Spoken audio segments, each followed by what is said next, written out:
ថ្ងៃនេះជាថ្ងៃដែលជាតិខ្មែររីករាយនិងស្រួលចិត្តព្រោះវីរៈកងទ័ពកម្ពុជាចំនួន18នាក់បានវិលត្រឡប់មកដល់មាតុភូមិនិងបានទៅកាន់ផ្ទះវិញសូមអបអរសាទរនិងសូមថ្វាយការគោរពយ៉ាងខ្ពង់ខ្ពស់ចំពោះការលះបង់ការអត់ធ្មត់និងសេចក្តីស្រឡាញ់ជាតិរបស់ពួកគាត់ហើយសូមគោរពផងដែរចំពោះគ្រួសាររបស់ពួកគាត់ដែលបានរងចាំដោយការព្រួយបារម្ភអស់រយៈពេល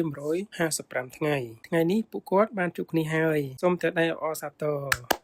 សម្រាប់ខ្ញុំការវិលត្រឡប់មកវិញនេះមិនមែនជារឿងចៃដន្យទេវាជាសញ្ញាថាការទូតនៅតែមានអំណាចនៅពេលដែលភាគីទាំងអស់គោរពគោលការណ៍និងធ្វើការដោយទំនួលខុសត្រូវវាក៏បង្ហាញពីស្មារតីនៃកិច្ចព្រមព្រៀងនិងកិច្ចប្រជុំដែលបានធ្វើឡើងជាបន្តបន្ទាប់រួមទាំងសេចក្តីប្រកាសរួមនៅកូឡាឡាំពូកិច្ចប្រជុំ GBC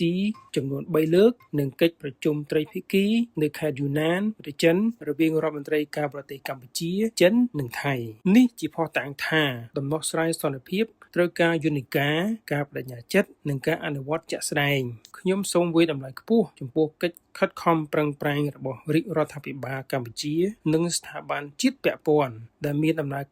ការសម្របសម្រួលនិងការទូតដើម្បីឲ្យកូនចៅជាតិយើងបានត្រឡប់មកវិញដោយសុវត្ថិភាពក្នុងឱកាសនេះដែរខ្ញុំសូមថ្លែងអំណរគុណចំពោះសហគមន៍អន្តរជាតិជាពិសេសប្រធានអាស៊ាននិងដៃគូទាំងឡាយដែលបានជំរុញឲ្យមានការអនុវត្តបទច្បាប់បាញ់និងការដោះស្រាយតាមវិធានសន្តិវិធីហើយអ្វីបានជាសំខាន់ព្រោះពេលព្រំដែនស្ងប់ស្ងាត់ជីវភាពប្រជាជនអាចសារឡើងវិញពាណិជ្ជកម្មនិងការធ្វើដំណើរអាចដំណើរការបានធម្មតាហើយការអភិវឌ្ឍអាចទៅមុខដោយមានទំនុកចិត្តប៉ុន្តែខ្ញុំចង់និយាយច្បាស់ថាការវិលត្រឡប់មកនេះជាជំហានល្អ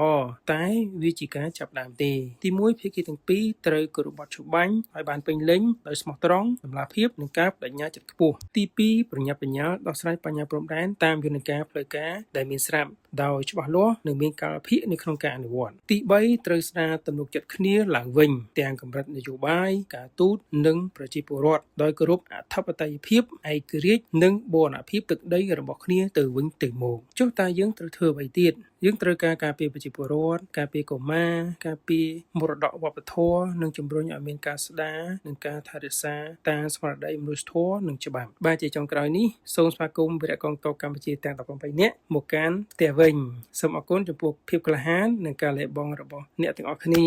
សូមឲ្យកម្ពុជារីកចម្រើនក្រោមសន្តិភាពដែលយើងរក្សាទុកដោយការទូតទំនួលខុសត្រូវនិងឯកភាពជាតិបាទសូមអរគុណ